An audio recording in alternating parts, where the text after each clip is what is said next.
आनंद।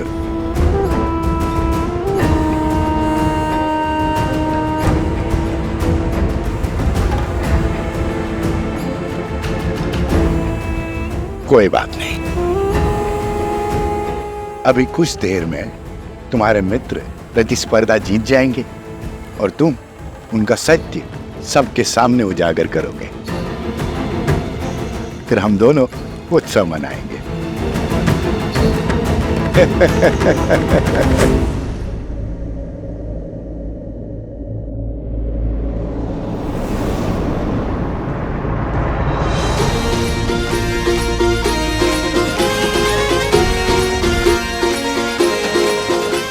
जाओ वहां, खोजो उन्हें।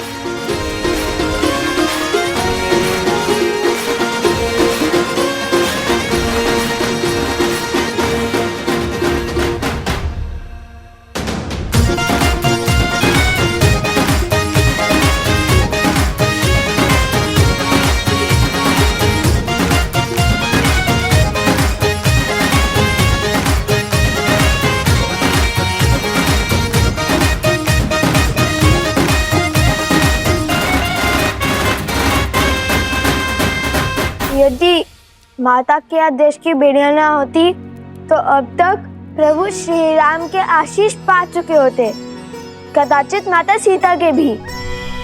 माता ने प्रतियोगिता पूर्ण होने से पहले महाराज जनक के समक्ष न आने का आदेश इसलिए दिया था ताकि महाराज जनक को कोई पक्षपाती न समझे,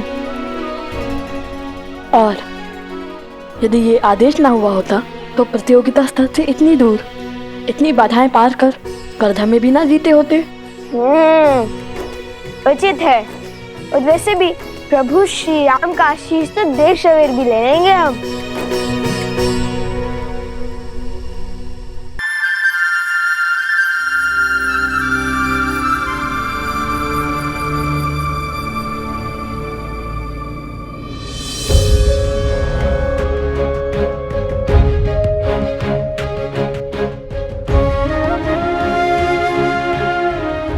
महाराज, आपके नेत्र उन ऋषि कुमारों को खोज रहे हैं। हाँ श्री राम, उनके मिथिला में आने का प्रमाण तो मिल ही चुका है। वो तुनीर, अवश्य ही वो यहीं कहीं होंगे। फिर चिंता किस बात की? ऐसी प्रतिस्पर्धा कोई धनुर्धर नहीं छोड़ेगा। आप स्पर्धा का शुभारंभ कीजिए महाराज। वो बालक अवश्य भाग लेंगे। हम अवश्य भाग लेंगे कुश। प्रतियोगिता क्षेत्र में हमारे जाने पर रोक है, किंतु हमारे बाणों को तो नहीं। महाराज जनक ने प्रतिस्पर्धा के आरंभ का आदेश दे दिया है, तो पहली प्रतियोगिता है जो इस पक्षी को धरा पर ले आएगा वो होगा पहले चरण का विजेता।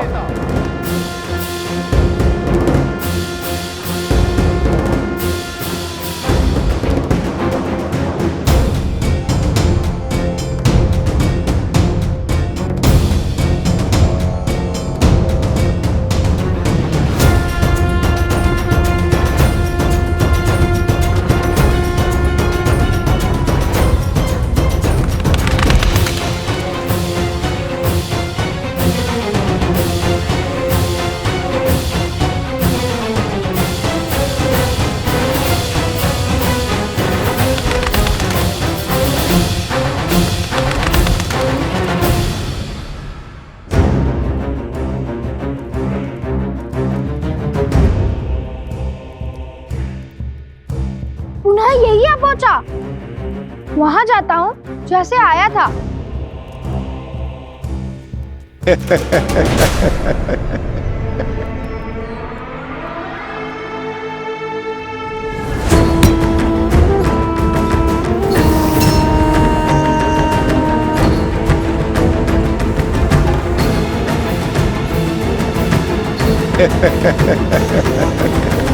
महाराज, इस पक्षी को नीचे लाने के लिए प्रतियोगी इस पर वार करेंगे, इसे मार देंगे। धर्म की रक्षा के लिए वध करना केवल देवताओं का कार्य है। आत्म सुरक्षा के लिए वध करना मनुष्य का कार्य है। भोजन के लिए वध करना पशुओं का कार्य है। किंतु केवल मनोरंजन के लिए या सामर्थ्य के प्रदर्शन के लिए वध करना केवल और केवल राक्षसों का कार्य है।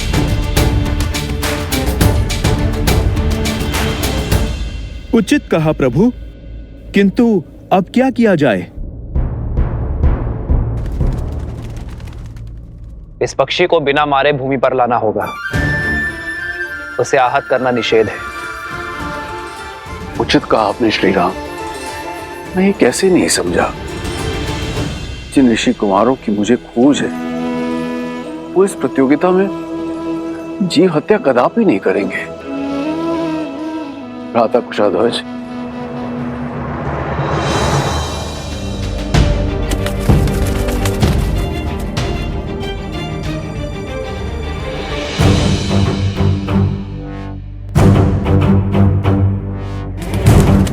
प्रभु, बिना पक्षी को आहत किए कैसे नीचे लाएंगे वो? ये तो नन्हे बालक जान पड़ते हैं। इतनी बुद्धि, इतना विवेक होगा उनमें? प्रभु, कहीं प्रयास में ही पक्षी आहत हो गया तो? एक विशेष सूचना, इस पक्षी को नीचे लाने के लिए कोई भी इसे आहत नहीं कर सकता।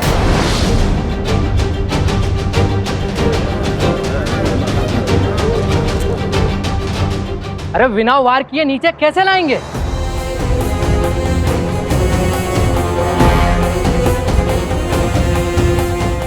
हमें कौन से पक्षी की भाषा आती है जो उन्हें बहला फुसला के नीचे ले आएंगे? हम सब साथ में बाण मार कर भी उसे नीचे नहीं ला पाएंगे। असंभव है प्रतिस्पर्धा पूरी करना। महाराजा जनक हमारा अपमान करना चाहते हैं, इसीलिए इन्होंने असंभव शर्त रखी है। हाँ हाँ, ये अपमान है हमारा। हाँ हाँ, ये अपमान है हमारा। हाँ हाँ, ये अपमान है हमारा। हाँ हाँ, ये अपमान है हमारा। हाँ हाँ, ये अपमान है हमारा। ये अपमान है हमारा। शांत हो जाइए, शांत हो जाइए। हम कैसे शांत हो जाए? ये अपमान है हमारा।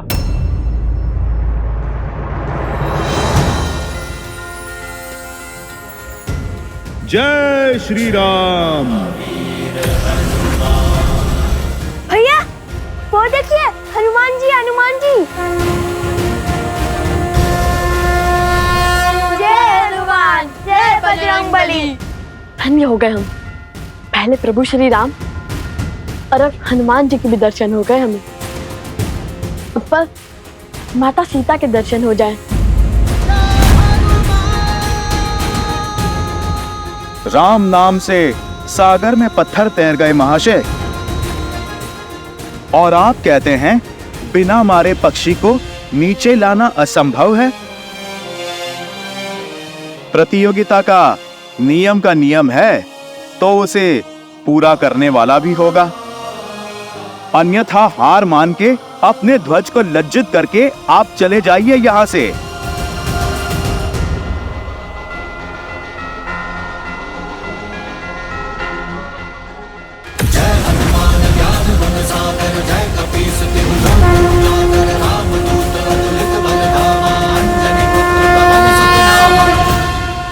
हम पक्षी को बिना आहत करे भूमि पर तो ले आएंगे, किंतु ये केवल प्रथम चरण है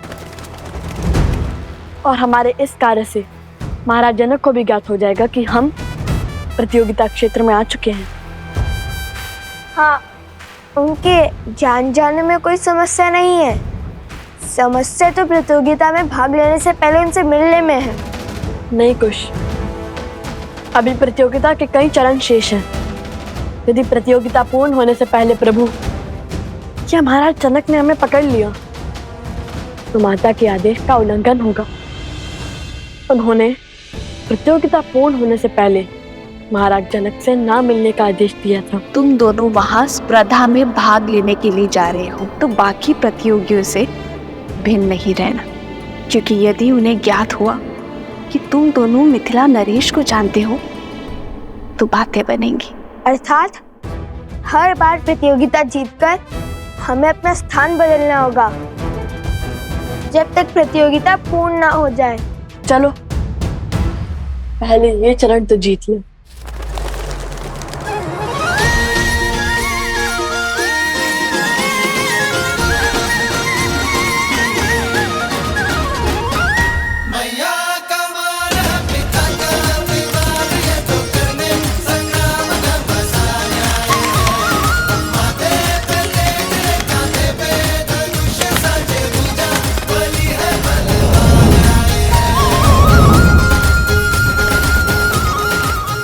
भी नहीं कुछ। उसे तनिक हमारे महाराज के निकट तो आने दो।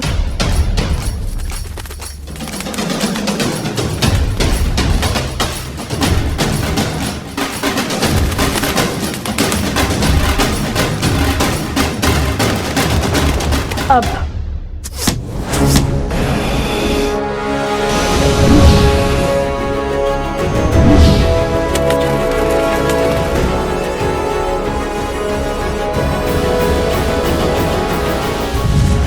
वो देखिए तीर।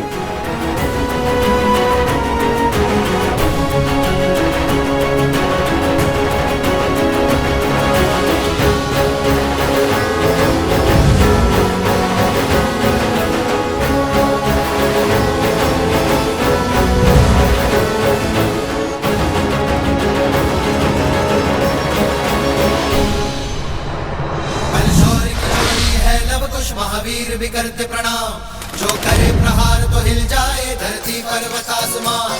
बलशौरी की जोड़ी है लव कुश महावीर भी करते प्रणाम, जो करे प्रहार तो हिल जाए धरती पर्वत आसमान। धनुष उठावे प्रत्यंचा जब करे बाण संधान, तो इनमें दिखे सीता का धीरज बल जैसे श्री राम।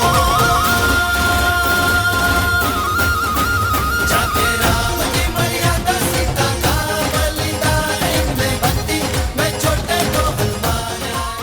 अद्भुत, वर्षों से ऐसी कला नहीं देखी मैंने। प्रभु, आपको प्रसन्न करने वाले ये धनुर्धर सामान्य नहीं हो सकते। ये अवश्य ही उन ऋषि कुमारों की लीला होगी। आर्य, सच कहते हैं आप। कुशध्वज, आप शीघ्र सैनिकों को उस ओर भेजिए। मुझे दोनों बालक चाहिए। ये तेजस्वी बालक किसी साधारण वंश के नहीं हो सकते। मेरा भी अनुमान यही है गुरुदेव। उनकी प्रतिभा निकट से देखने की इच्छा मेरी भी हो रही है महाराज, पर वो दोनों बालक है का? भला ये अपनी पहचान छुपाकर क्यों भाग ले रहे प्रतिभा में दोनों?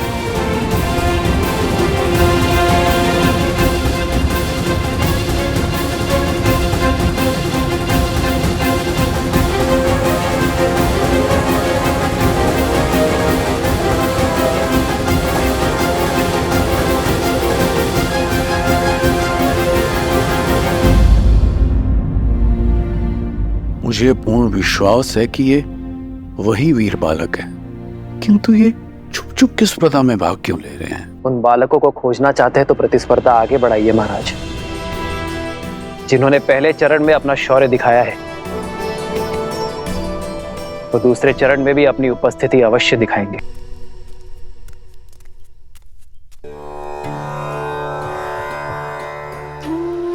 कितने सुंदर और अनोखे पुष्प हैं वन देवी, कहाँ से मिले? आश्रम के आसपास तो ऐसे पुष्प नहीं है। फाल्गु नदी से लौटते समय लवकुश लेकर आए थे। इतनी सुंदर और अद्वितीय माला बनाई, किंतु इतनी छोटी क्यों? ये मेरे आराध्य के लिए है, जिनकी मूर्ति मैं सदा अपने साथ रखती हूँ। ये लवकुश भी ना जब सामने होते तो कोई ना कोई करतब कर मुझे चिंता में डाल देते हैं, और जब सामने नहीं होते तो किसी अनिष्ट का भय मेरी चिंता का कारण बन जाता है। तो सोचती हूँ किसी न किसी कार्य में अपना मन लगा लो। आज भी न जाने कैसी चल रही होगी उनकी प्रतिस्पर्धा। कहीं माता उन्हें देखकर सत्य न जान गई हो। तो अब समय आ गया है इस प्रतियोगिता के दूसरे चरण का आरंभ करने का। देखते हैं इस चरण में कौन जीतता है, वो जो हमारे समक्ष हैं या वो जो गुप्त हैं, जिनके केवल बाण ही हमारे समक्ष हैं। श्री राम, लवकुश की प्रतिभा को देखते हुए ऐसा प्रतीत हो रहा है कि इस प्रतियोगिता के स्तर को बढ़ाना होगा। आपके क्या विचार हैं?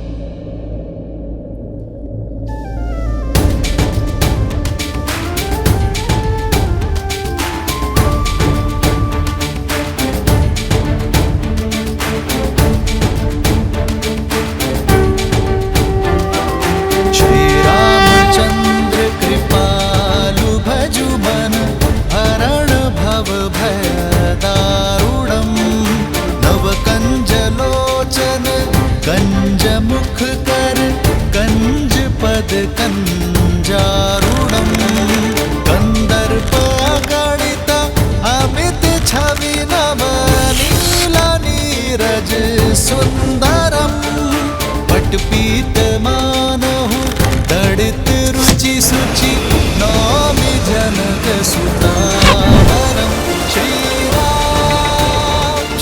राम राम राम श्री राम। भूमि से जल और मन का पाप जब बाहर निकलता है तो उसके स्रोत को रोकना असंभव हो जाता है। आज जो धनुर्धारी इस जल के स्रोत को रोक पाएगा वही वास्तव में महान कहलाएगा और इस चरण का विजेता भी।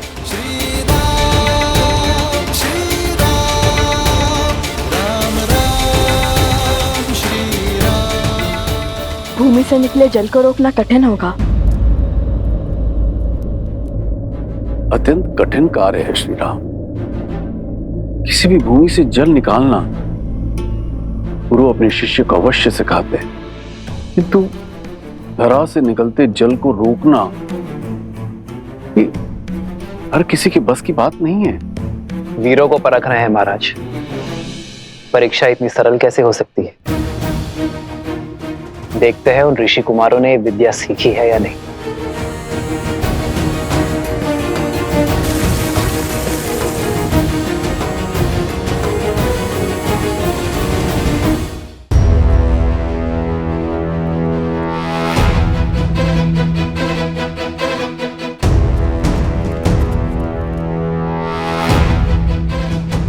भैया, बिना माटी कंकड़ के इस धरती से निकलते जल को कैसे बंद करेंगे? असंभव।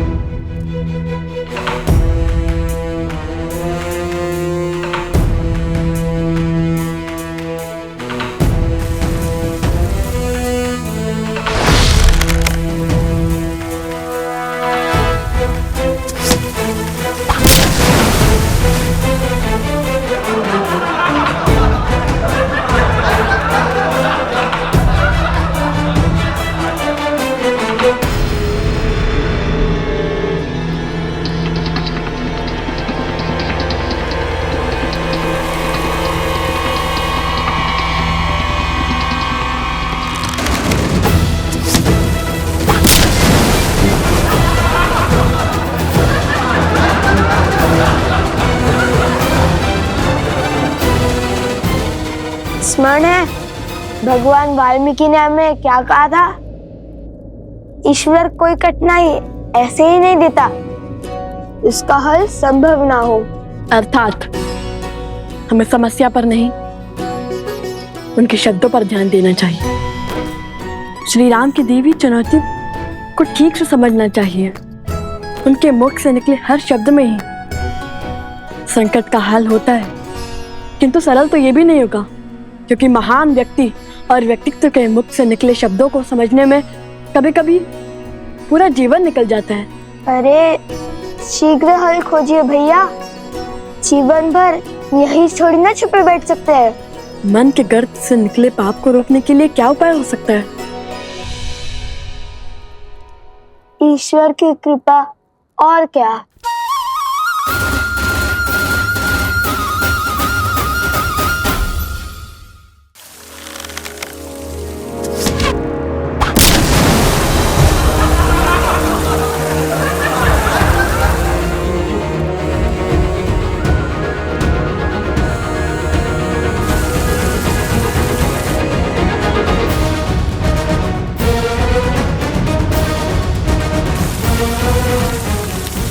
लो, मिल गया उपाय।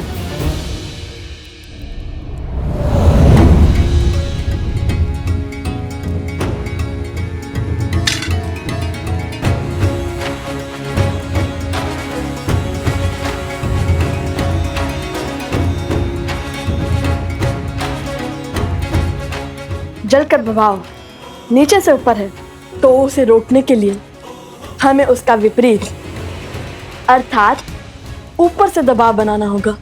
और श्री राम नाम के अतिरिक्त कौन है जो पाप के ज्वार और बहती जलधारा को रोक सके? अब इस जलधारा के मुख पर हमारे ईश्वर श्री राम नाम की मोहर लगेगी।